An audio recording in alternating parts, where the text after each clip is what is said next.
Welcome to the Dess Fishery. The Dess is a small estate about 2.5 miles on the north bank of the River Dee. It's located between Aboyne and Kincardine.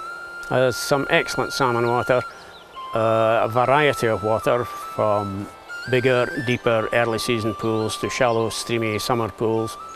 The Dess Fishery here is a very secluded, very delightful beat to fish. It is far from the madding crowd. Quite frankly, get down here, you're out of the way, nobody knows where you are, and you can enjoy a pretty wonderful day's fishing. My name's Ian Smith. I've been a gillie stalker and gamekeeper on Deeside for nearly 40 years. I'm very, very happy to be here. Dess, it's just a wonderful little slot.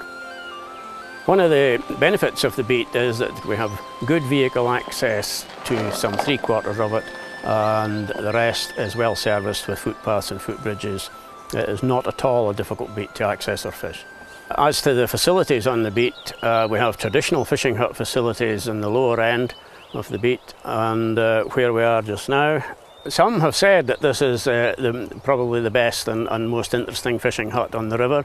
That claim may well be less justified today because there's quite a bit of investment going on up and down the river, and some splendid facilities are being provided. But in its short life of 20 years, it could tell you a few tales already, I'm sure.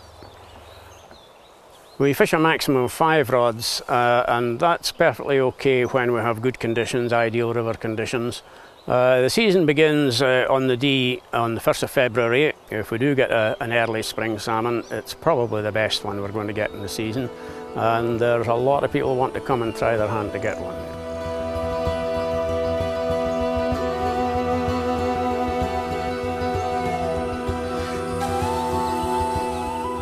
Well, here we are at one of the principal pools in the beat. This is Pit Slug.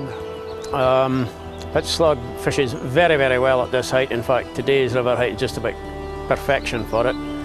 It's a nice streamy pool at the top, as perhaps you can see. We fish it carefully without wading too deeply to begin with, casting a short to medium line.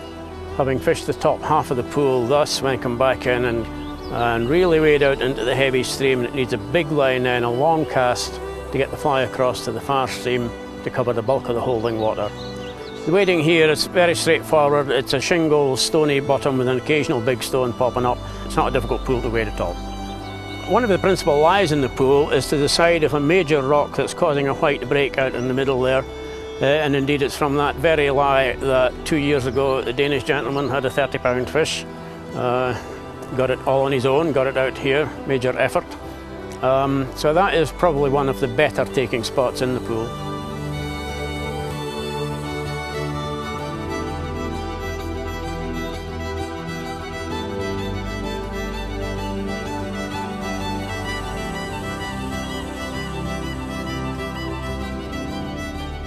This pool here is called Big Quithel. It is the only high water pool that I have up at this end of the beat.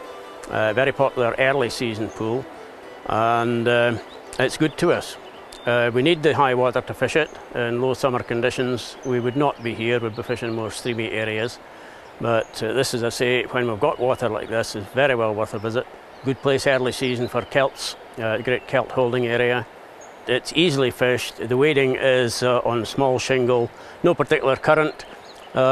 It's a very friendly pool, really, not a difficult one. About 300 yards upstream of us, the river divides, and we have an island system. And at the moment, we have a substantial backwater coming in here, which actually is of great benefit to the pool because it provides a lovely flow down the middle of it, even in sort of medium height water such as we have today. Green. Well done, sir. Excellent.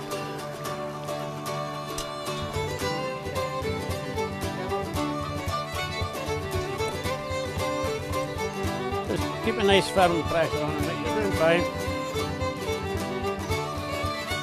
We'll come, that's it. Keep going, keep going, keep going. Well done. This is actually a sea trout, and a good sea trout at that, yeah. We're coming up to 2.5, 3 pounds, yeah.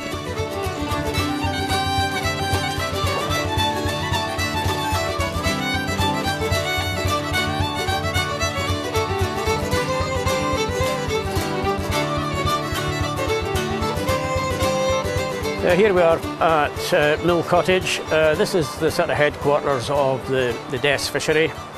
The buildings behind us actually comprise what was a self-catering cottage, and downstairs the rod room and tackle room, toilet and kitchen, etc, etc. Interestingly, the old building's last function on the place was as the laundry to the big house of Dess above the main road here. Indeed, the water wheel on the wall here is all that's left of the old powerhouse that drove the laundry. There isn't still inside the old washing machine, a big wooden block that rumbles about. As I say, we're here in the middle of the lower end of the beat and looking upstream into a classic pool. This is Russock's corruption of Rose Hawks, and a very prolific pool again, a shallow streamy pool, easily waded, as you can see somebody in it on the other side there. A long pool, fishes all the way down to the bridge here. When we continue on into the mill pool itself, a rocky, streamy pool with the most interesting wading on the entire beat. And very much a summering pool. This is a pool where, when the river drops to low summer levels, the fish all seem to congregate here, and it can be a very busy place indeed. And looking downstream from here, we're looking at the tail of the mill pool running into what we call the jetties, which is basically a high water pool fished off the bank. And right down at the bottom of the beat, a major pool, Jock Ray, and thereafter we can just see the limit of the downstream boundary of the beat. Excellent viewpoint here.